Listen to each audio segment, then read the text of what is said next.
This thing's spooling and properly up.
Evening guys, and welcome to the Go Fish Weekly Wrap Up here in the lovely leadership at CMH Kempster Ford in Umhlanga.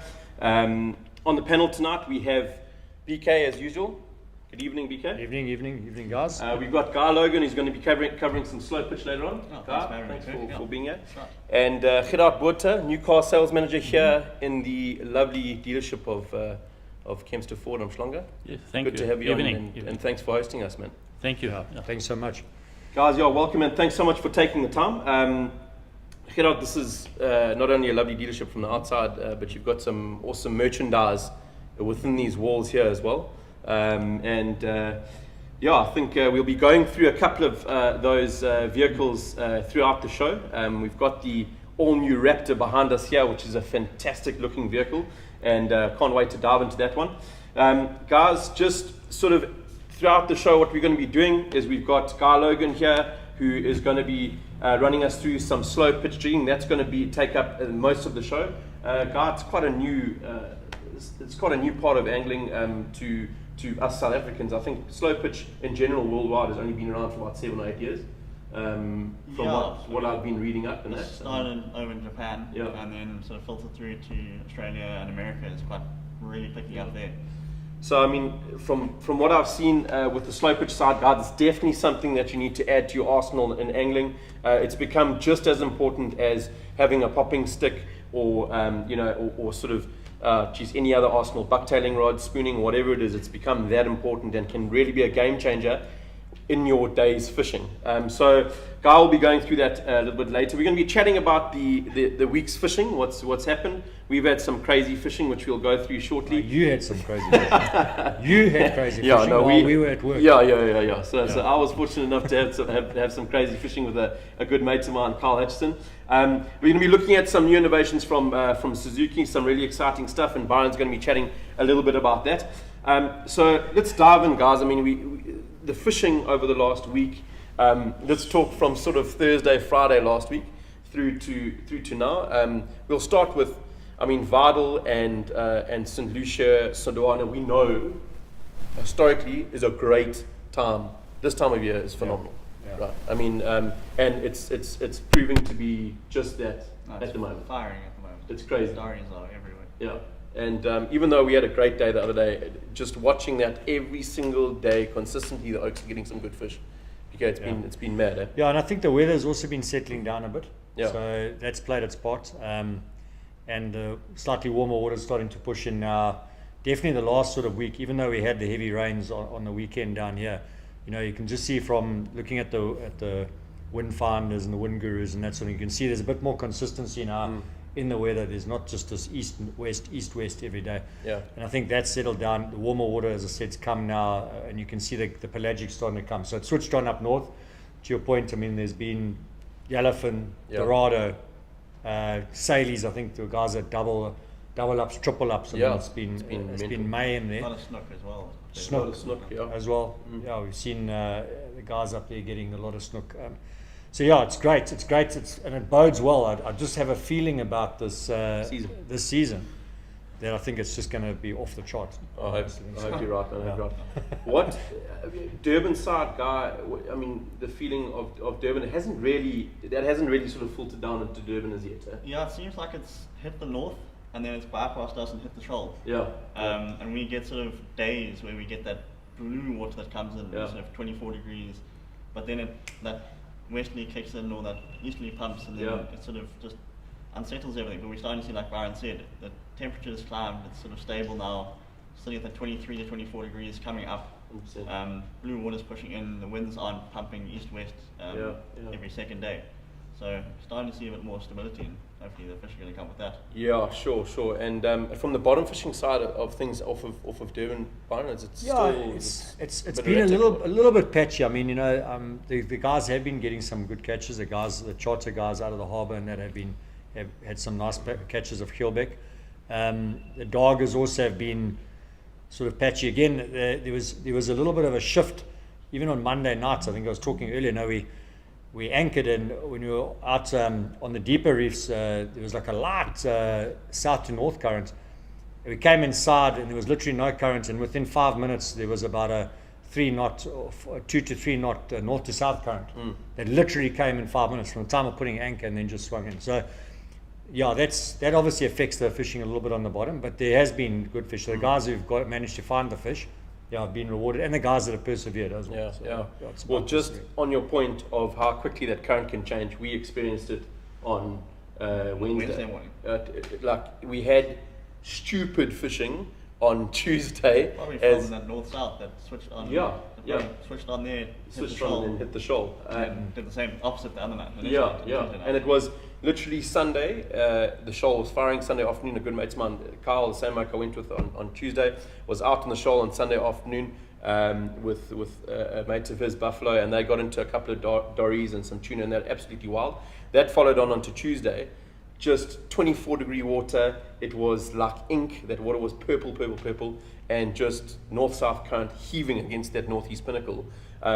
So much so that there was just this big upwelling, on that northeast. It was just perfect when we got out there. And then Guy phoned me and said, "Listen, but I need a piece of that action, bro. Let's flip and go fishing on Wednesday." Chasing yesterday's fish. Chasing yesterday's fish, 100%. And it was overnight. There was a tiny east that blew on Tuesday afternoon. Nothing that I would have thought would have changed current or affected anything. And literally Wednesday came, current had swung south-north, green water, ice cold, fish gone. Game over. It was ridiculous. But I actually played a little bit of a snippet of the video for Guy earlier, and he was going, "Hey, but don't get me too excited. Yeah, I'm actually vibrating here just thinking about the fishing we had on Tuesday. Oaks, we lost so many flippin' fish, but at the same time we got some really good catches and just incredible sights." So this video is brought to you by Club Marine Insurance for all your boating needs. Insurance, cross-border, your tackle, your trailer. They can insure everything with regards to your water needs. Give them a call, and this clip is going to blow your minds, chaps. It's flipping incredible. Check it out.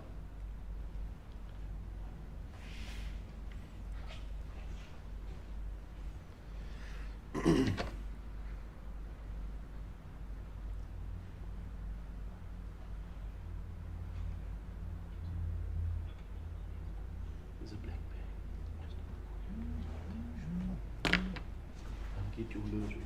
Those coners.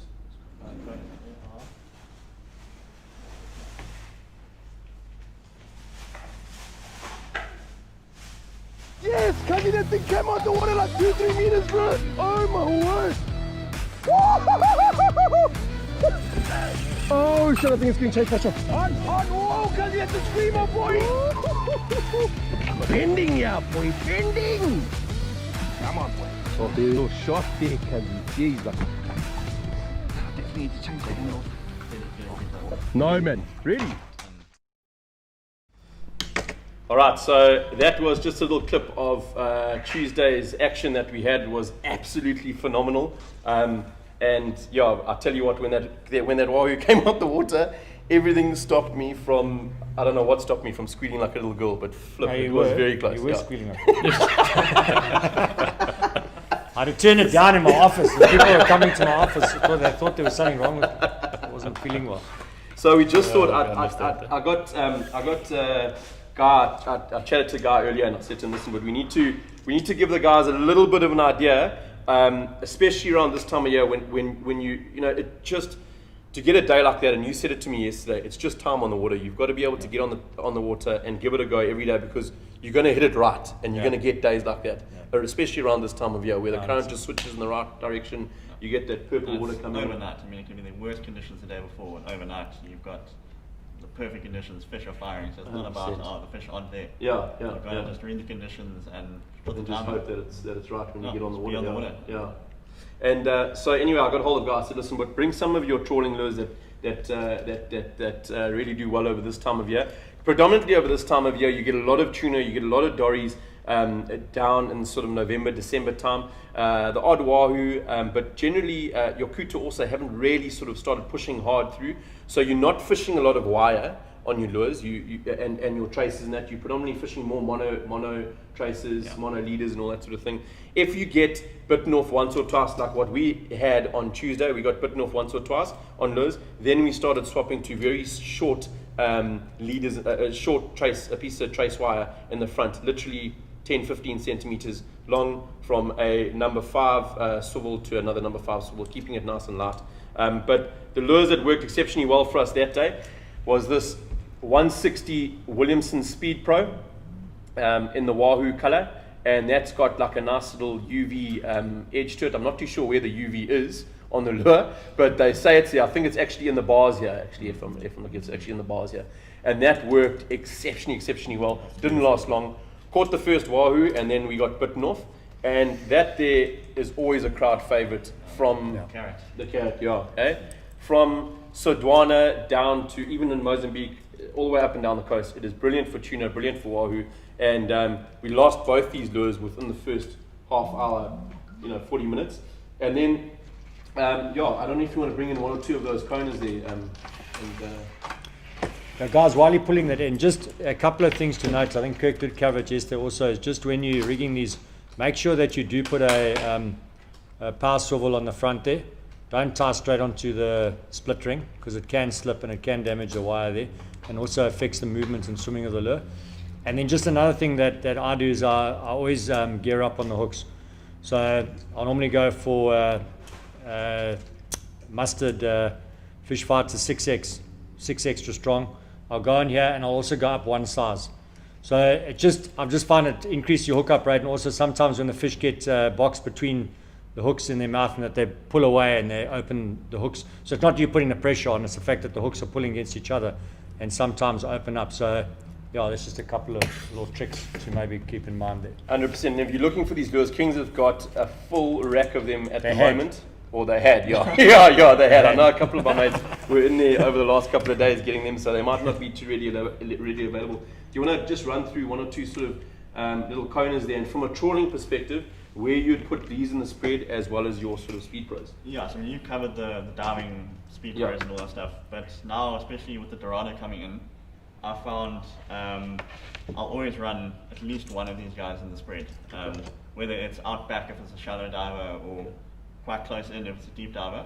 But with the dories around, I found on the trawl I caught 95% of my dories all of the last 2 years on a purple coner like this size, or the one that's, I think it's just slightly bigger than this. And what sort of size is that? What are we looking this at? is the It's about a one. spot like 10, Also 110, 140, 110, yeah. somewhere around there. Yeah. And this especially, running it very short just on the side, so left or right, whichever port starboard side, but I mean no more than 5 meters Yeah. to the side of your boat there, in the wash, and it's unbelievable how close that those dories will hit your lure. Amazing. I mean, you feed them out and sometimes I'll see how close they'll eat and you put it 3 meters out the back, just right in front. You can see the lure the whole time and you just see that dory coming off the side of your boat and it's coming. And you wax that one before any of the other ones. Always this one goes away. Another alternative. So you'd run that on either left or right outside? Left or right, whichever side. Yeah. If I'm running along like a scum line Yeah. or I see a floating object or there's a big current line or colour line or something, I'll always put this on the side of that current line or scum line or trash line. Sure. And 95% of the time I'm going away with this. But purple and black seems to be the colour winner. for me. You Yeah. get all the colours do work eventually, but this has been Yeah. without a doubt the most success. I mean, you were out there the other day with me, and we had I think, 5 lures out, and this thing went 8 times. Yeah. All bunnies, but Yeah, 8 yeah. times this went, and Yeah. nothing else got touched. Yeah.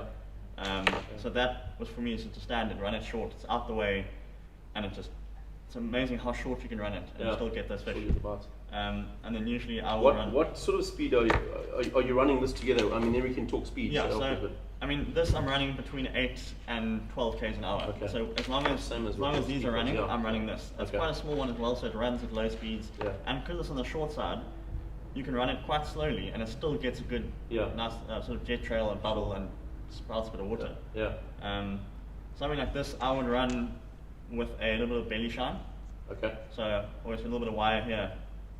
And that just allows you to cut a little bit of bonny belly shine Yeah. or anything shiny, even Sure. the dory belly shine. Sure. Cut a little thin strip and you just peg it on there, elastic band around. Yeah. And that just gives it, I usually send this one out a lot further. Okay. And this just, especially if the fish aren't biting as well, and you're getting a lot of like strikes and not hookups. Yeah. Or Yeah. like follows, you see the dories coming in and they just know they're there but they're not trying. Yeah. Put a little bit of belly shine on and they seem to just, when they follow it, they have that smell. Yeah. Yeah. That 100%. fresh fish sitting Yeah. behind it, that extra That's how we shine. got our dory pull the other day actually. And I want something very, very similar to that. But also just purple and black for me is Yeah. my favorite. And dory how colour. far are you running that and where are you running that? Are you running that in your middle? I usually run this either off a bird around at the back, Okay. or also just again on the short side. Okay. Um, Right. And then, yeah, so those And are, how far off the back are you running that? What is? if I'm running it out in the Japan out far, you're running it to me 60 to 80 meters. Really. Yeah. I like to get them far sometimes. Yeah. Yeah. Especially also sometimes I run these.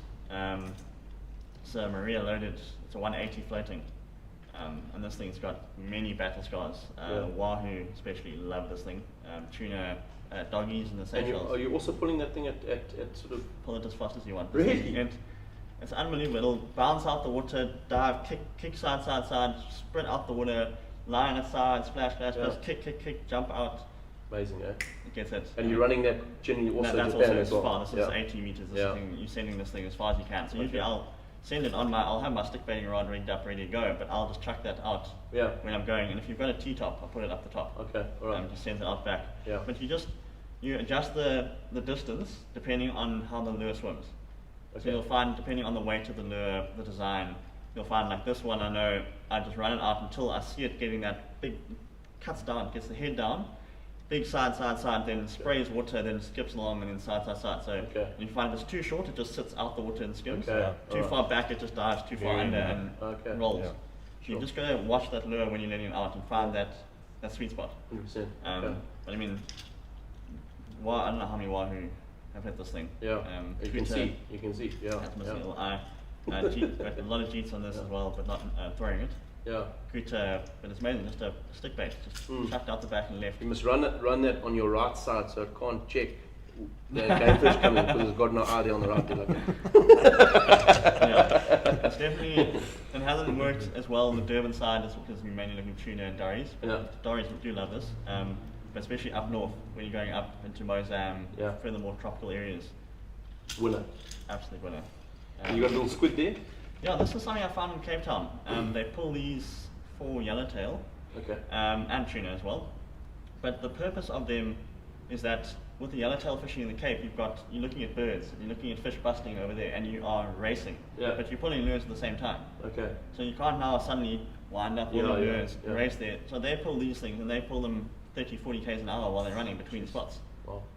So they see the fish busting in, leave it out the back, it's not going to get washed out, it's not going to flip. I mean, so sometimes if I'm doing a slow pitch or something and I'm moving between wrecks or marks, this thing just gets chucked out the back, run 25, 30 k's an hour, depending on them. So if I'm going over 30, I don't usually put it out. But if it's got a bit of weight to it, obviously. Yeah, it's got a weight to the front here, it's got a few dory marks. This thing, I don't know how many dories this thing's caught. Really? Well, It's amazing. Yeah, and that's some of that's almost like old school tricks as well that we've probably forgotten that our buddies used to do. They used to run feathers as well. I remember when I was growing up and I was like 8, 10 years old. You look at the feathers and hardly any of us pull feathers in him. But a feather is the same principle. Concept, You can pull that thing at 20, 25, 30, 40 k's an hour. Literally, if you just let it out far enough. It's not going to outrun a fish. If a yellowfin or something's going to bail onto it, it's going to catch it. So, I think those, to your point, I think just having that lure out, extra lure, and that's something that I've started doing like at Ponto and then the comps, and that is actually when I'm moving between spots and running is actually just to have that. That nose end after like a 2k drift and you're running back. Correct. Especially if the And sea you want to get conditions that aren't quickly, great and you're only doing 20, 25 k's 25, an hour. Send one out the back. You never know. It takes 2 seconds to put it out. A little bit too quick to be running the other lures, but you can run it a little bit. And it just means that when you're running, you're still fishing. There's still that chance that actually you've now boom, you've come across a dory shell and you've to miss them. And by the time you've gone up and started your drift, they're off somewhere else. Some great info there, shot guy. And then just on some sort of casting stick baits, these were the ones. I mean, we were literally getting a lot of our fish on these top water baits, these casting baits from Maria and the Kingfisher Rattler. This is obviously imitating a little bonnie. It looks absolutely deadly. This little sort of pink head and pink and white, also really, really good. Maria, you're going to be paying a little bit more than your average stick baits, but you can't replace the action that these things give you. I mean, I do a lot of stick bait fishing. It's one of my, besides like slow pitch, I'll throw stick bait before anything else. And I've been using those ones for a while. And you cannot beat the water dog action on those. They're quite light, but I mean, I've got 30 kilo cutter coming aerial out the water after those things. I've caught absolutely everything on them. And they just have a really nice, and I think they have quite a rattle as well. It has, it's good.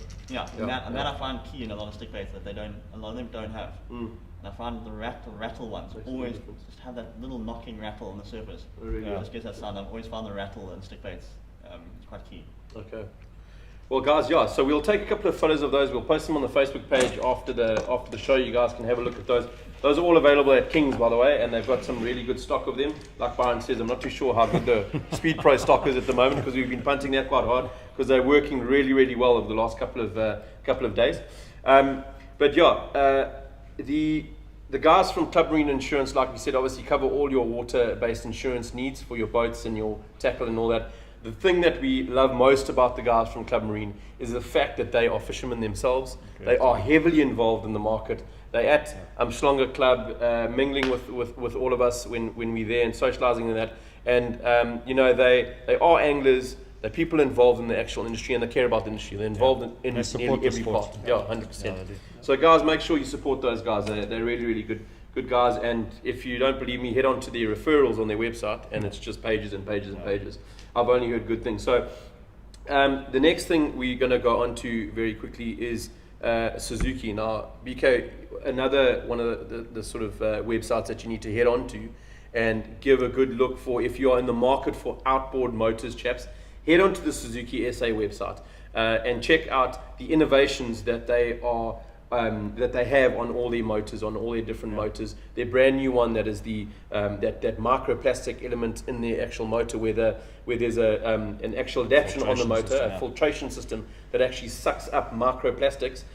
So you're basically cleaning the ocean while you're fishing without affecting your motor's performance in any way.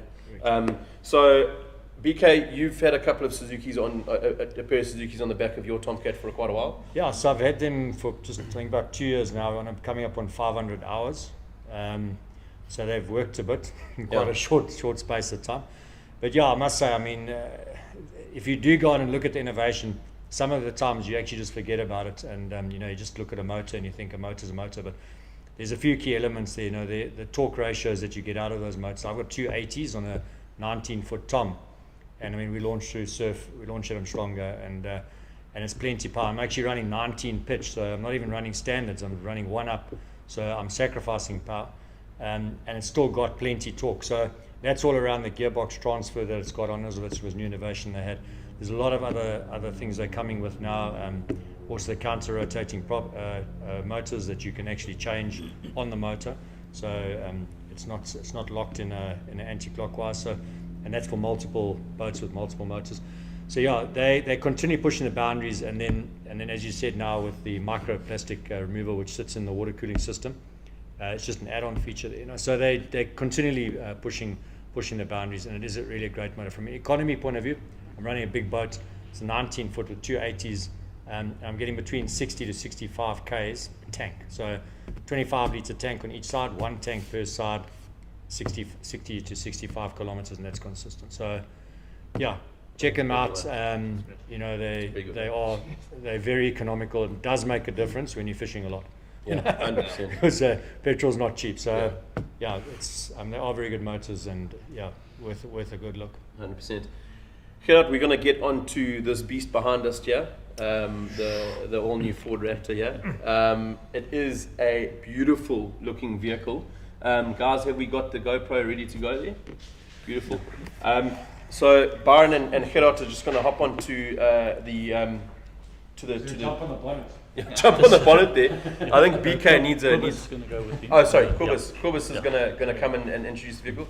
BK, that car looks a little bit short for you there, but you might need a little step ladder there or something like that. Yeah, no, especially that clearance that it's got there. That's proper clearance, proper ground clearance. Yeah, of course, thanks. Could you maybe just give us a little bit of background on the vehicle? Okay, so the Raptor is part of the Ranger range, but totally different than the normal Ranger. They come with a ground clearance of 283 millimeters, standard with your Fox racing suspension or shocks with ragged suspension. Make it totally different from your normal wild track Ranger. Very comfortable drive, but made for off-road. Then comes with your 2-liter bioturbo engine, 10-speed gearbox, 157 kilowatts, 500 Newton meters. Average fuel consumption of about 8.3 liters per 100 kilometers. Comes standard with amazing. Yeah, comes standard with 17-inch alloy wheels, BF Goodrich all-terrain tires, and your heavy-duty tow bar. Towing capacity 2.5 tons. so we're just waiting for the lights to come back on here. I don't know what happened there. Eskom. Yeah, it's calm. It's calm. Good lights here, guys. They send the automatic up and off, and then they're going to bypass it. Okay. All right, carry So on. yeah, we've got so And then, I think we all can agree that also very good looking. Yeah. It's a beautiful looking car. Yeah. And I think Ford managed to get something right here that is doing very well currently in our market. yeah, let's take a walk around here. You can see there's the 17-inch or so. Yeah, with 17-inch. Goodrich. I think a key thing for me is Here we go. the clearance on this vehicle. If you look, a lot of vehicles when you drop in the side steps, you know, they sit quite low, and it actually sometimes affects your clearance. But if you look at this, it's probably one of the highest vehicles that I've seen within in the sort of 4x4 range. Yeah, so I think that's great for, especially when you're on the beach and you're going down a little bit. It certainly helps. I've got the 2.2, which I use to tow the Tomcat, and yeah, that manages very well. It's done a lot of Mozambique trips and handles on the beach, especially in low range. It's key. And the interior of this vehicle is beautiful. Also, very classy interior. Beautiful. Stunning, eh? Great layout there. The dash, full electronics.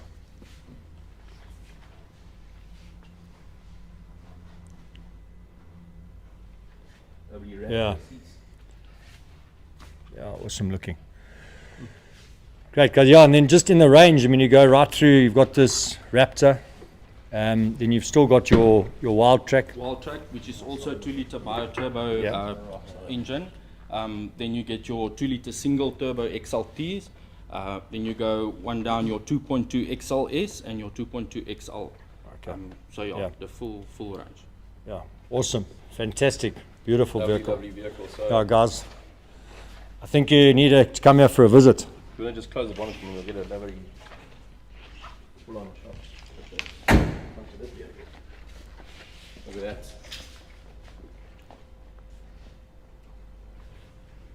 Yeah, it's a beast of a vehicle. Yeah, awesome, chunky, very manly. Probably a little bit too manly for you, Kirk, but I think I can handle it. Yeah, we'll get you the EcoSport. Yeah, the 1 litre. You and Brendan. The one litre.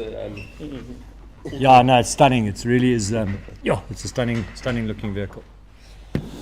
So, yeah, I mean the guys, if you're interested in the Ford vehicles, any of the Ford vehicles here, head on to the CMH Kempster Ford here in Umhlanga, and you can chat to the guys here from CMH, Kobus and Gerard here at CMH, and they can show you through an array of their vehicles here, from small little hatchbacks and sedans all the way through to the 4x4s and the stuff that you need to tow your boats and jet skis around and get out of some sticky situations here. So come in here, get 2 vehicles, get one for the wife, please the wife, get the wife a like little sedan here, you know, the Fiesta hatchback or something like that.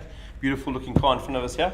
And then spoil yourself and get yourself this beast behind us here, the new Raptor, looking very, very... Mozambique borders are open, so... Yeah, exactly, yeah. Buy your It's a wife good excuse. Buy your wife a second-hand car and run with the Raptor. But, yeah, guys, we're going to get into the slow pitch side of things. Guy, I hope you're ready. So, just a little bit of a background on Guy. Guy's had a hell of a lot of experience, starting from the kayak fishing scene from when he was about 14, all the way through to fishing all over the world, Seychelles. You fished a bit in the States, is that correct? Florida. In Florida. He's fished down in the Cape and guided for just over a year up in Mozambique. Yeah. Is that correct? Yeah.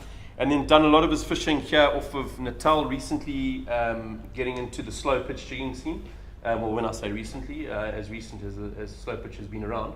Guy, it was something that really interested me because, you know,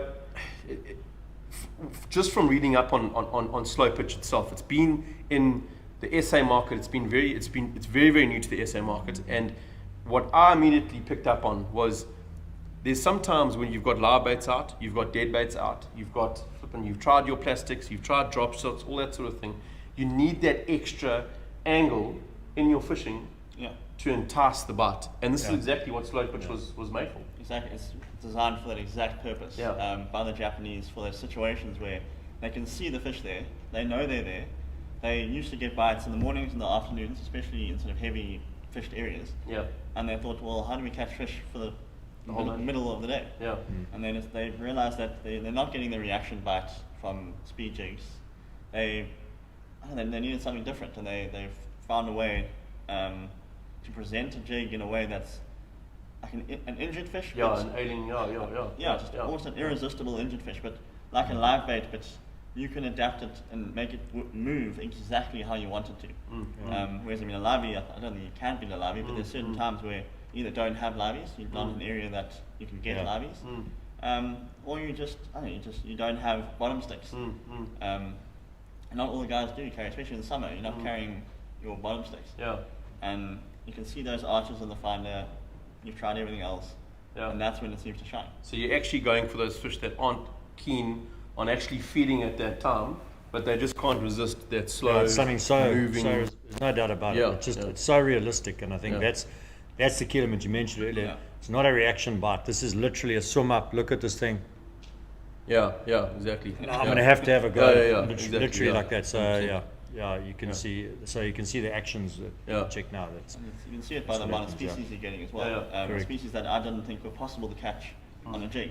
Yeah. And now you're getting them. And they're not impossible to target. I mean, I've arrived on a spot, dropped down, and before you even tightened up on the drop, the cracker's eaten it. And daggers. That's mind blowing for me to get a muscle cracker on a jig. It's Yeah, I just mean, it's- outboard. Yeah. There's not a fish out there I don't think that won't eat a slow pitch. So we're going to run through just a quick video of Guy and some of the slow pitch action that he's had over the last couple of weeks, and there'll be some more in weeks to come. But have a look at this.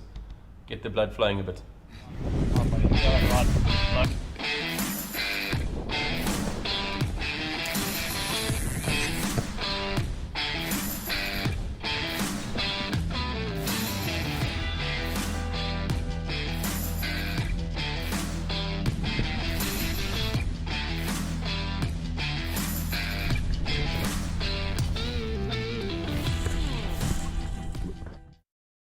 So there we go. Guy, kick us off. So you've just gone over sort of what slow pitch is essentially and why it was sort of created. You want to go sort of comparing it to sort of speed jigging. Where are we sort of in that field? Yeah, so I mean speed jigging, same concept of dropping a jig down, retrieving it, but tackle is vastly different. You short, stiff, heavy rods, heavy grinders or overheads. With heavy braid, 200 gram knife jigs that don't have much of an action, and your action is basically just getting that thing moving as fast as possible to entice that reaction bite. And don't get me wrong, it works. But slow pitch for me just seemed like, and also the other thing about speed jigging is you tire it out after 10 minutes. You're dropping a 200 gram jig 150 meters or 80 meters, you are wrecked, especially if you get hit by a fish now. 100%. Whereas slow pitch, I mean, you can do it all day because the tackle weighs absolutely nothing. Yeah. And I thought the issue would be for me is, you got to start small, catch little slingers and small kingies and things because that's all this tackle can handle. And then you start watching videos of guys getting 20, 30 kilo amberjacks on these tiny little rods. And then you start thinking, well, okay, start making a mission of mine, target some really solid big fish off Durban here, see what it's all about. I didn't really expect much because purely I didn't think we had the fish docks or the reef systems or the pinnacles to hold these type of fish. I mean, you go first day out and I was like, okay, cool, well, let's try for a darger, get a darger. And go for an amberjack, get a 30 kilo amberjack. And then, and the tackle can handle it. Yeah. And you got a cracker. And I've got, all the different species of rock rods and 74s, tuners and all the tuners, kuta. I've had wahoo, never landed the flipping wahoo. Yeah. They eat it on the drop every time. Yeah. As the thing's going down, you watch the wahoo. Amazing, yeah. I guess so. That's my next one's the wahoo. Yeah. Kuta won't leave it alone, especially when all else is gone. Yeah. Just off from Schloti is a prime example. I mean, you arrive there in some of those days when there's 20, 30 boats, and you get that first little dark kuta with the live mackie when everyone's still sort of setting up, and then goes dead. But you're driving around, selection of things, and you can see those fish there, not touching anything else. Drop a slow pitch, you may get bitten off, drop another one, go on, you get it. And the design and of that for me is the vital point that needs to be made. It's made for high pressure fishing areas. Yeah. And that can, you go to those comps in Mozambique, and the first thing that I talk about is, these reefs can't handle heavy pressure. If you can find a lure that handles an area that is getting heavily pressurized, or a specific aspect of fishing that can handle heavy, that you need that in your arsenal. So if you go back, and this was more accidental than known, I mean, there was times, so the Kinjata comp was a good example. You had a massive amount of pressure of boats fishing, very little live bait. I'm talking like in the earlier days, the guys at a few spots they got. And also if you even looked at Ponto before they stopped jigging there, to your point, if you were fishing the smaller jigs that had the action on the drop, to your point, so the heavy weighted jigs have no action when they go down, so generally you don't happen. But it was one of the very first jigs I ever jigged with, was probably in about 2006, 8, somewhere around there, was a 180 butterfly jig. Yeah. And when you drop that, you battle to get to the bottom, because it used to do this. It used to drift down like that. But you would get bitten off. You would get picked up literally every third drop. You would get picked up, and you would get smoked. Either you would get it out to your point, it'd be a kuta, or you'd get bitten off. But if you did get it down, and you worked it slowly, you got the amber. And we had boats next to us with the top guys, just speed jigging, and it was about me. It was about me, and you couldn't get them. It was a pink with a flash, and it had a glow underneath the other, and it was a 180, and it was unbelievable. Literally had 5 of them, and eventually every year you got less and less, and then I had none. But yeah, I think, but that was accidental. But it talks exactly back to what you're saying in terms of actually focusing on it. I mean, I'm getting probably close to 50% of my fish on that drop. Yeah. And a lot of the time you don't realize it's on the drop because you've lifted up once you've started your actions and you've lifted, you've dropped that rod, that thing fluttering down, and as you tighten up again, you're on. But you don't realize that thing's hit while that thing's dropping. It's not hitting as you're jerking. It's 100%. Let's go through some of that tackle that you've got here and talk to us about the rods and the reels and why they are suited. Why you can't just use any sort of rods and reels for slow pitch. One of the things I think that's important to note as well, guys, I think with a lot of people that are going out there that are probably watching this, you're going, oh, slow pitch, it's super expensive, the rods are really expensive, the reels are expensive, what. The more popular an aspect of fishing gets, the more your tackle distributors bring those prices down of those tackle, and the more they bring in these rods and reels. It happened with jigging. Jigging when it first started, the rods were super expensive. Yeah. Your reels were crazily expensive. Popping as well, the same thing. So you've got to note that it's worthwhile getting into this aspect of fishing, and eventually this tackle is going to get cheaper. Already it is getting reasonable to be able to afford. It's been cheaper overseas for a while now. Yeah. And now we have access to import that. Yeah. And I mean, they've been making advancements in the jigs, the reels, the rods. 100%. So talk to us a bit about a sort of all-round sort of jigging, your slow pitch jigging rods and reels, and why you can't just jig with sort of. Give us for a layman. If you're going to start out, you're going to get one rod, one reel that you can try and use just about. If I'm going to be starting out for a first timer, I would go with something like this. So you start with a spinning reel because most people understand a spinning reel. Definitely with slow pitch, you're going to get a lot more control and action and feel with an overhand setup. I'll explain why later, but you still can do very well with a spinning reel, but it's just a lot more comfortable for the first timer. So especially someone coming on my boat for the first time, give them this straight away. And also you don't have to go and buy a rod and reel now. Yeah, most of the guys have got access to a small. Most guys who kayak fish, boat fish, you've got a 6,000 size reel, so this is Shimano sizing, obviously. Like a BG 4,500, 5,000. Pin 5,000. Yeah. And 40-pound braid, 30-pound braid, it's the same sort of braid that you've got on most of those size reels anyway. Yeah. But the thing is, the speciality item is the rod. I found, when I started out, I wanted to do slow pitch jigging and I bought the jigs, and they worked, but I didn't have any more success than I would any other technique. It's because I wasn't maximizing the jig's action. Okay. And that's where the rod comes in. So, these rods they weigh absolutely nothing. Watch those hooks there. They weigh absolutely nothing, but they are extremely whippy. I can sit there like this, and I've held the spool on trying to break off on 200 kilo sharks. It bends down to the water, and it just lifts that shark right back up. Unbelievable amount of power in that sort of parabolic curve, but the curve's not about fighting fish. You're supposed to really use the reel most of the time, but it's all about the action. So that's the slow pitch, is that the pitch is when you load that rod by winding, you've now put the tension on the rod, it's pulled it down, the weight of the jig is pulled that rod down, and then as the way these rods are designed is that they flick that lure up quickly and return back to horizontal quickly. Yeah. And that sends the lure left. When you pitch it again, it goes right. And you can adjust that by how fast and how long you wind, whether you do a full wind, or a half wind, or a quarter wind, or 1/3 wind. And that'll tighten up your pitching, or make long, slow pitches. And so it's very simple. And the key also is that what it's doing is it's also keeping the lure in the strike zone for much longer. Exactly. And so if your fish are sitting on the sounder, if you can see they're sitting between like 25 and 30 meters, or 25, like in a 5 meter range, if you were jigging like you would normally be jigging quite fast with speed jigging, that you're traveling through that area where the fish is very quickly. Whereas now, if it's a half turn, or quarter turn, you're probably retrieving about 100, 200 mils, and now you're darting now the fish are actually there. They're looking at this thing, and it's staying within where they're comfortable, in the depth that they're comfortable in, so you've got a better chance for them to get the bite.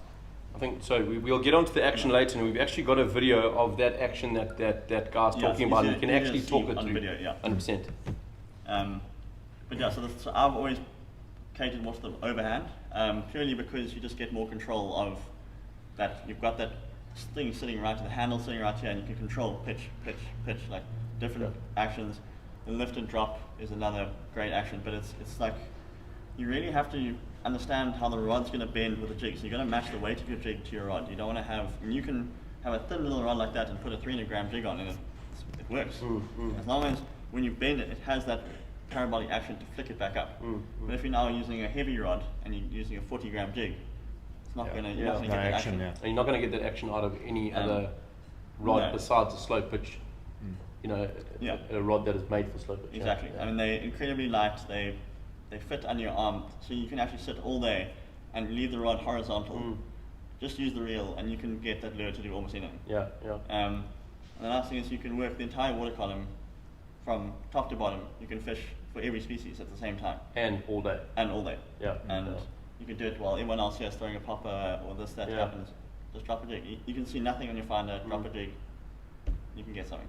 Guys, you literally are working it so slowly, which I think is fantastic, especially when you know, the first thing a couple of years back when you were going, hey, Oaks, we're going to go jigging, Oaks, we're going to do, hang on here, because I think I'll take a sick day today. I'll come when we're going to go trawl. You know what I mean? Oaks don't want to work. You know, it wasn't fun. Yeah, it wasn't fun. Yeah, 100%. Unless the fish were boiling, but it wasn't fun. So I mean that, and especially if you put on a few pounds like myself, this is ideal, Kathy. This is ideal here. You can park there, one hit like that, and you still got your breath. You can still talk to your mates. You can still smash a sandwich, all that sort of thing, lacquer. Or two. And two. That's or your mate's sandwich. That's where you get the bites we found, exactly, bro. So, but yeah, it is ideal because you can get beginners into it. You can get, anyone, any age can get it, and you're not getting tired. Your back's not getting buggered up. It really is just a lovely form of fishing. And I think just the key to it, again, more by accident than anything else, is that if you look at even on the bucktail side, the action that we've used, and if you look at on the whipstick that we're using on the whipstick for the bucktail in particular, so that whipstick that we've shown in a couple of shows, again, the retrieve is literally a half turn. Yeah, it's like one turn. So the bucktail is also, it's darting, and then it's drifting down, and it's darting left, drifting down. So it's not a matter of it going through, and we did speak about it before. It's not a reaction bite at all. No. It's a reality bite where they're actually coming and checking this thing and saying, "Wow, this is looking like something we need to eat." And to that again, it's the rod. You've suited that rod to this training, and getting that whip. Whereas throwing your standard rod, it's not going to impart that same action. That's what gets the bite. The guys have been on a boat where we've had that rod. The guys pick up another rod, Dorado ski, whatever it might be. Rig it up, put on exactly the same lure. I've got 5 kuta on there, and you won't get a bite on another. Yeah, 100%. Exactly the same lure. I mean, we were at Sodwana. We were watching Flippin' TV with you with that Flippin' rod. We were sitting there with our 7-foot medium heavies, working the exact same bucktail, exact same braid, same leaders, and we're sitting there, and Byron's just bang on. But it's exactly the same with this. I'm going to bring a bit of Toti Heat and mug the oak for that rod, but anyway, luckily it didn't come to that. Like you were saying about it getting cheaper, is that case? I mean, I'm fishing here with the Spin Master by Assassin. It's their top of the range, unbelievable rod. But they've then since brought out the Abyss range, which is now much more reasonably priced. Still just as good, weighs nothing. Yeah. Brilliant rod, but more budget price. I mean, you start seeing more people bringing rods in for better prices. I mean, now you've got the reels. I mean, accurate as well. I mean, they bring in brilliant reel that. The 500N that you've got. I mean, that's Maxwell also a lot of money. So now you're looking at guys bringing more budget reels. Like Paul Nixon bringing on these Gromexus reels. Unbelievable quality, and definitely at more budget price. And you'll start seeing more and more companies, more and more guys bringing things. And also, I mean, if you can mix it up a bit. I mean, you may not have that exact reel that is set for that, but I mean, like I was using one on the weekend, but generally, if you have a narrow spool reel. you can use it. You can fit it in. Because to your point, it's a lot to do with the rod. So you want that control, and the narrow spool reel gives it to you. I mean, I was just using a Penn Fathom. Yeah, so Narrow I've spool. used the Penn Fathom 30 lever drag as well as Yeah. a backup when the other one. Yeah, and I mean, it was the first time I was doing it. To your point, caught a rock cod, caught a soldier. I think like soldier. You don't think you're gonna catch soldier on, and yeah, it works and it's lekker. Yeah. It's amazing the species. That was one of the species that you get on these slow pitches. I mean, Guy got that Protea bream. I thought it was a bronze bream. Guy's a fundy when it comes to fishing that. He got that Protea bream on it. A very similar sort of look to a bronzy. Bigger bronzy, but actually, weirdly enough, I've seen them before, but I never realized what I caught was a Protea bream, because when you see them underwater, they look like a fusilier. Really? Bright yellow and blue. Oh wow. It's unbelievable. I pulled this up and I was like, I put a bronzy or a German sea bream or something. Yeah. You can slightly see the colours in the back, but you just look at them like underwater. It's unbelievable. Look like a big fusilier. And then you're getting cracker and flippin' darga all the way through to wahoo and kuta, tuna. It's incredible. In one drop, you can go all your bottoms. Yeah. Your midwater, like ambas, kingies, those things, yellowtail. Yeah. Come up, tuna, wahoo, kuta. It's unreal. In one drop. So let's talk more along the lines of your current. Current's quite an important thing when you slow fish. Yeah. So the best thing for slow fish jigging is to be vertical above your jig. If you can get that right, you'll feel you have so much more contact with that jig. You can feel every bounce. You can almost feel which way that jig's going, left or right. Obviously, our coastline. I mean, I know guys who do it in Mexico and they do it in 300 meters of water and they're fishing 80-gram jigs and they're sitting vertical because there's just no current whatsoever.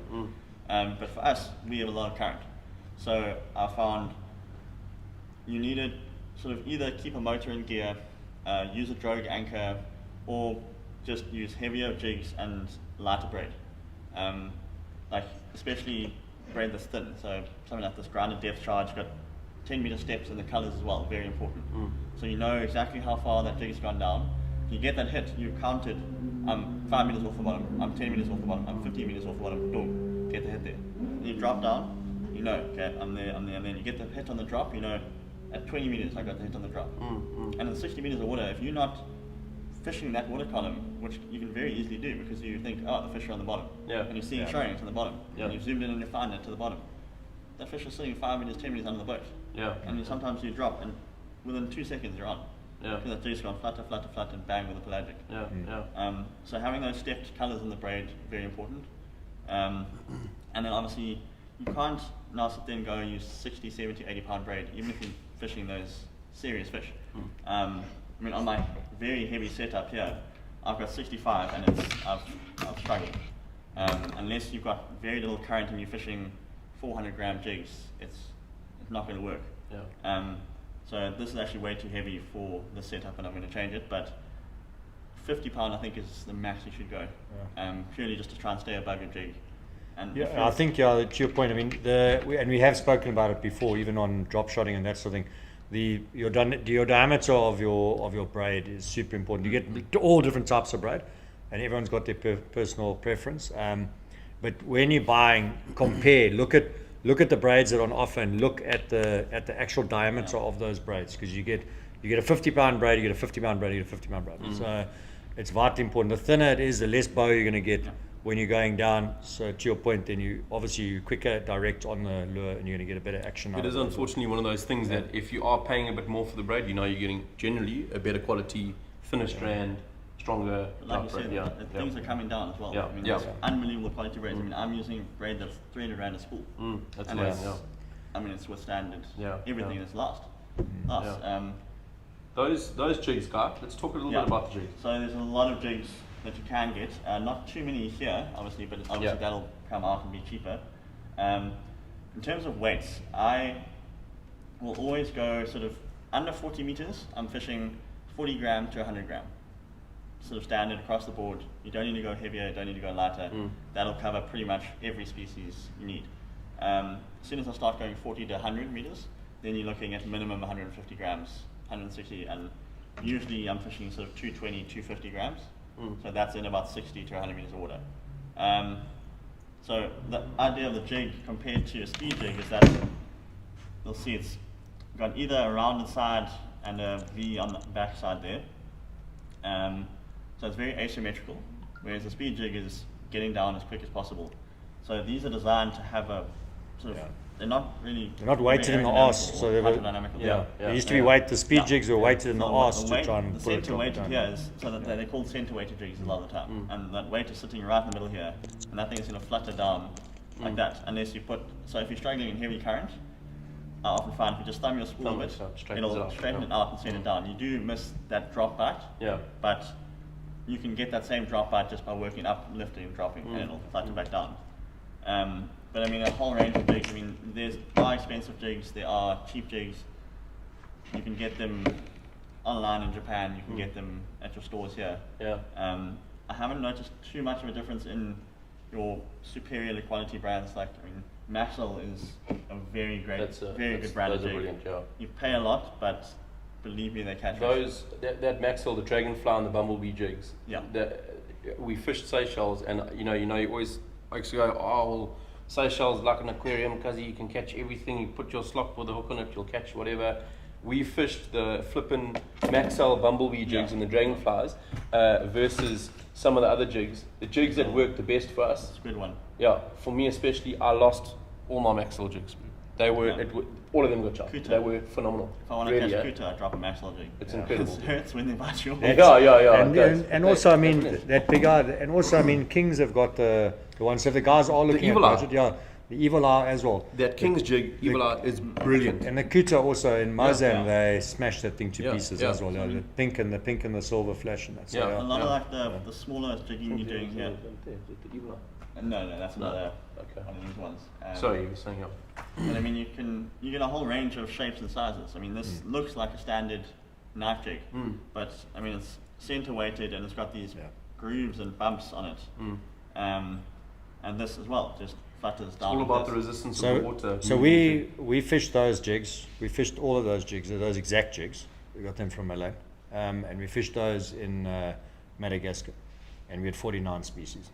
It's incredible. That's it. It's incredible. And you can drop down. I mean, if you're on a budget or something and you're fishing, most of your time you're fishing these shallow 15 to 30 meter reefs around Durban here, especially if you're like drifting a limey for tuna and you're off selection or something. These little CID bullet spoons, even they're not technically a slow pitch jig, but they are quite center weighted, and they do have a very nice little side to side action, especially if you pair that with a rod designed for slow pitch jigging. The rod does all the work and sends that jig sideways. I mean, very budget way, but I mean, species galore. You were talking to me when we were on the boat there and doing a bit of slow pitch jigging. You were chatting to me about how sometimes if it goes completely quiet, you'll head out onto the back line from floaty. And you'll throw those little slow pitch jigs in there. Selection is a perfect example. Princess Right, anywhere there's scattered reef, any form of structure whatsoever, I don't know how many days of mine I can save by just picking up the light jigging stick, chucking one in everyone's hand, and you go in drift selection. You can put a bait out, it can go away, but you just bounce around and you can get 10, 15, 30 species just by about, and you'll no idea how many species will hit that jig. I mean, I've got a stonefish, those ones that are the poisonous ones. I don't taste, okay. It's stony. But I mean, awesome. Also just talking to that as well, it's something that, how often do you, I mean, I've seen oaks, especially on this children's comp that we went out to now, the oak just wants to sit and have a beer or a sandwich or something like that, and the lattie's busy operating around his ankles. Hey Dad, can we do this? Can we do that? No one's like casting. And you just give the oak a slow pitch jigging rod. Perfect. And he'll be busy all day catching fish flat out. Perfect. So all right, awesome. So we'll go. We'll just have a quick look at the action of the that action that Guy was talking about earlier with that slow pitch retrieve. Cam, the video is up here, Daddy. I think we are getting it loaded. There we go. It was our top tip 2 weeks ago.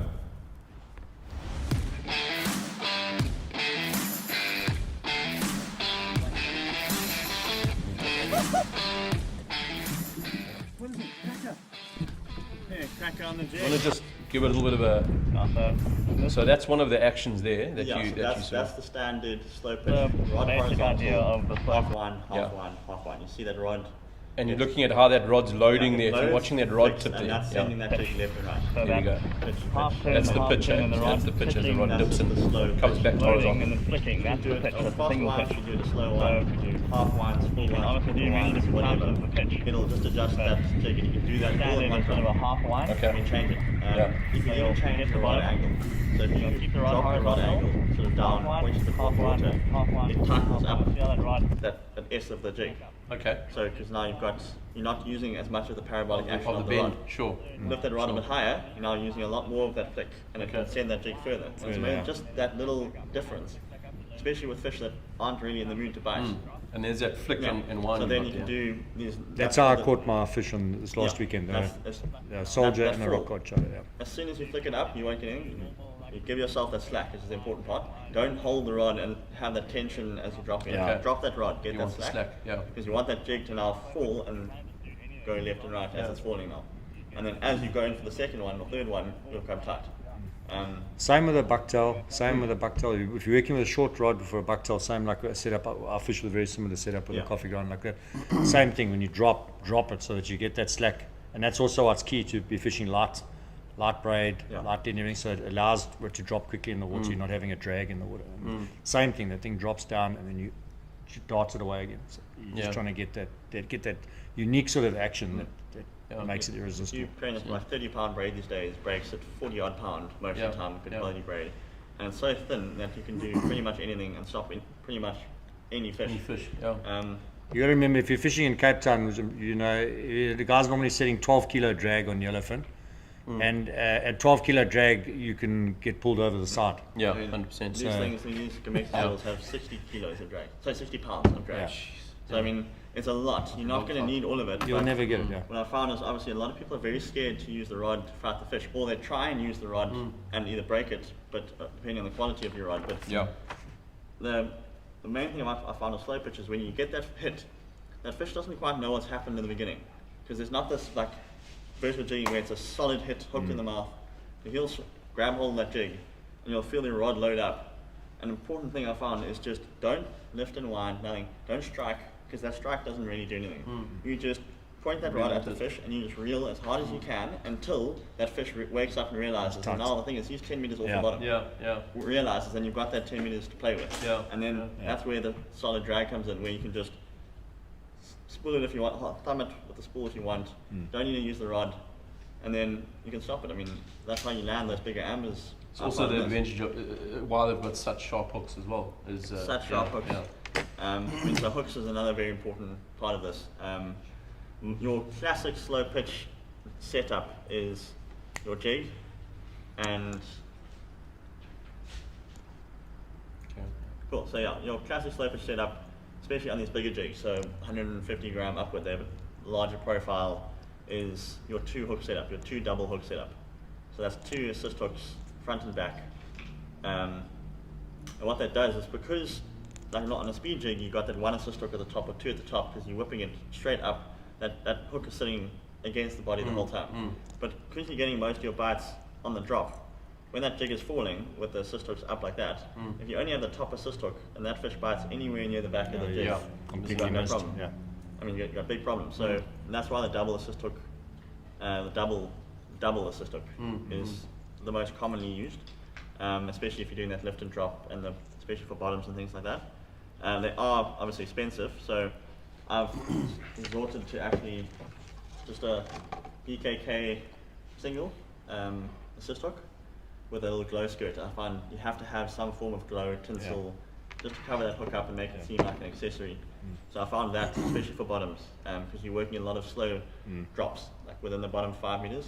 So you're working that bottom water column, and with that drop is where that fish grabs it. So instead of having 2 doubles that can get hooked up in the reef a lot, a single always facing up, because the jig will fall to the heavier side, Okay. which will be like that. Yeah. And if you don't know which side is the heavy one, put the jig in the water. You'll see. Sure. If you just drag it along, you'll see it'll sit with the heavy Sit side on down. Heavy side down, yeah. So hook pointing up, and then your double assist hook at the top, and you're not going to miss fish like that. And they are so sharp, these assist hooks. You're going to be very careful. They are very, very sharp, so that under almost no tension, that fish hooks itself. Yeah. But I mean, you can do that. If I'm fishing more pelagics, or smaller 100-gram jigs, I'll just fish the single doubles. Because that kind of covers half the jig. And with these smaller ones, you're not really lifting and dropping too much, you're just using that pitch. So it's going side, side, side, and those pelagics will come in and hard and fast and will inhale it. And the other options are you can do this on both sides. If you just have these are single assists. Single assists on both sides with this glow skirt. Works just as well. And that's that BKK size 4, that's their jigging hook. Very, very strong. You can pull that thing as hard as you want. And then in terms of like toothy critters like the wahoo and your kuta and things that love these things, I don't ever put bite traces on. I've been bitten off many times, but I hate putting wire on things like this. So what I'll do instead is I'll rather resort to a longer profile jig, because then it's usually going to attack somewhere in the middle and you've got more jig to protect yourself, or use wire assist hooks. So these are double wire assist hooks. Let me try and get the skirt right if I can, but it's basically just a crimped wire with 2 assist hooks on. Just set up exactly like the standard assist hooks, but it's wire in the center or cable.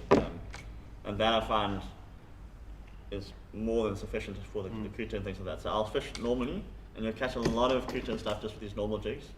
And you'll often find you'll get one in the corner, the other one other side of the mouth, and you've got often 4 points sitting in that fish. So even if they're quite small, a lot of the assist hooks are very thin, fine gauge. They penetrate easily. So this little fine gauge hook here, it doesn't look like much, but you can put every bit of pressure you can on these and they won't open, because you've often got, you can now get 2 points. These will always be distributing whenever you catch a fish on this type of jig, you've got both hooks sitting side by side in the corner. And now you've got double the strength, and sometimes 4 times the strength if you have 4 hooks. So don't worry about the gate. You can pull these things as hard as you want, and they're not going to really open. Guys, if you're wanting more information on the slow pitch side of things, hop on to our app, our Go Fish app. Download the latest Go Fish magazine, which has just been released, and you can check the article from Guy Logan in there on slow pitch jigging. He's got all this information on jigs and hooks and rods and reels and all that sort of thing in the mag for this issue. So get on there. It's absolutely free. Download it. Beautiful, and all the information's in there. Guy, thanks so much for coming through. And, Guy, thanks. And chatting to us. This is. I've just picked up a whole lot of tips there. 100%. I think for me the important thing, the great things with slow pitch, and guys, you have to get into this because it is going to change the way we fish going forward. I can tell you that now. Especially going into summer where more oaks are going to be on the water, the reefs are going to be a bit more pressurized. This is the ideal type of fishing you want to be getting into. It doesn't take much effort. People of all ages can get into it. It's nice and slow, relaxed form of fishing, very, very lekker. And on that note, your finder is exceptionally important when it comes to slow pitch. And Lowrance is having a 25% off deal on the Elite TI units. There's 7 and their 9-inch units. You've fished with the Elite units. I've got the TR2 7. I use on my jet ski. So awesome units.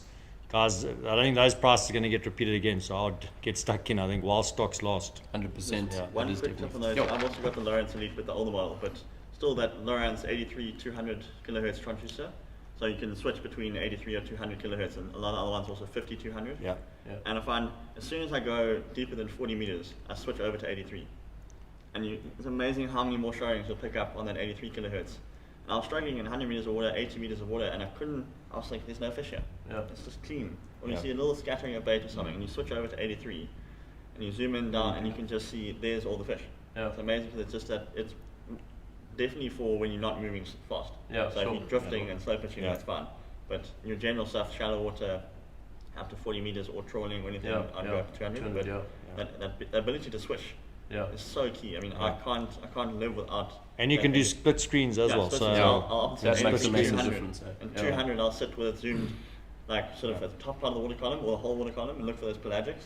And 83 will be zoomed to bottom half or like bottom third, looking for those. Makes a big difference. It's a huge So difference. know your kit. I think we'll have another live stream coming from Lawrence in the should be next not week. too far future. Should be next so we'll week. be going through more technical side of it as well. So yeah, don't miss that. So guys, just to end off, we've got a trip to the Seychelles from the 4th to the 11th of December. That's just opened up. We've literally got the first available flights that are actually connecting together with your COVID tests and all the rest. It's actually not that much of a rigmarole. It sounds like it, but it's not. It's to an amazing destination. You're going to go and fish off of a 54-foot cat, fully motorized cat. There's only a 6-pack that's available. We've got 4 anglers on so far. So there's only 2 spots available currently for that date. And that'll be to the Seychelles, out to the outer islands of the Amarantes, fishing areas like De Roche, Poivre, St. Joseph's, Deros, and going for all those dogtooth and the GTs. The water's nice and is nice and cool around this time of year down there. So those game fish are going to be on fire. So if you want to get out of the country, if you've had enough of the lockdown, all that sort of thing, get in touch with myself or tours at gofishmagazine.co.za or Kirk at gofishmagazine.co.za, and we'll hook you up with all that information. Again, a massive thank you to our hosts here, CMH Kempster Ford and Schlonga. Thanks very much, Gerard, and to Kobus, thanks very much. Appreciate it. Appreciate you guys' effort. For who do the guys get hold of if they want to get into the seat of one of these beautiful Raptors? Yeah, Gerard. Well, they can contact the dealership on 031 538 6200. It's 031 538 6200. You can ask for any one of the sales consultants. Kobus is one of my senior consultants, since me asking him to stay here tonight.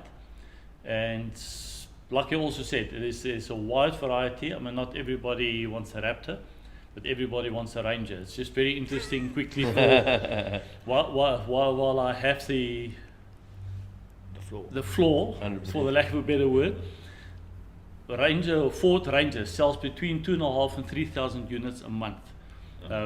That sounds pretty impressive.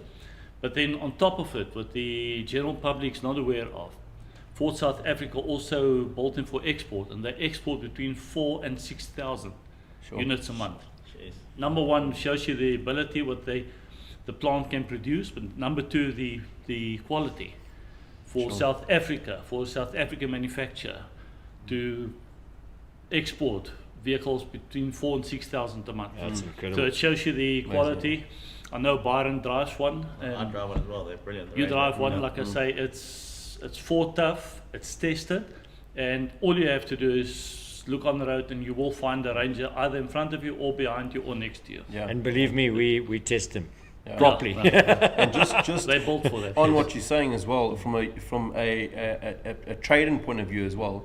I actually did some research. I think it was yesterday. Yeah. And for your buckies, the Rangers are actually the top used car, the top used car vehicle. Ford Ranger. I actually read the article. They fetching very, very good prices at the moment. 100%. Purely because of a very high demand, and not everybody can afford a brand new vehicle. So people obviously come in and look at second hand, and we actually very, very seldom get second hand, especially double cabs, on our floor, because most of those vehicles are sold before the customer buys his new one. Amazing, his friend or his buddy or his cousin wants his vehicle. So you know your resale value is going to be protected. And that obviously have a huge impact on your resale value. Cool, 100%. Guys, thanks very much. And guys, make sure you tune in every Thursday to our Go Fish wrap up here. Every Thursday at 7:30. We'll be coming from Lawrence next week. We're going to be doing another show there with Byron, and hopefully Mick's going to join us again, and John Minnie from Lawrence on chatting about finders specifically. That'll be a finder specific evening, so tune in for that one, and make sure you carry on watching all the live stream fishing that we've got going on. Whenever the weather's good, tune in for that. Make sure you get onto our Go Fish TV YouTube page and give that a subscribe there, and like that little notification bell there as well, so that you can get notified every time we put a new video or we go live on our YouTube channel as well. Guys, we've got a lovely little feature that's coming up on Monday where we've got the Umhlanga Kids Comp that we did. And that's going to be a lovely feature on the kids and that. We had a fantastic weekend with all the fathers and the latis there at that Umhlanga Comp, sponsored by Club Marine Insurance. And guys, once again, thanks very much for joining us. Guy, thanks for taking the time, chaps. Gerard, thank you very much. And guys, we'll see you next week. Thank you very much.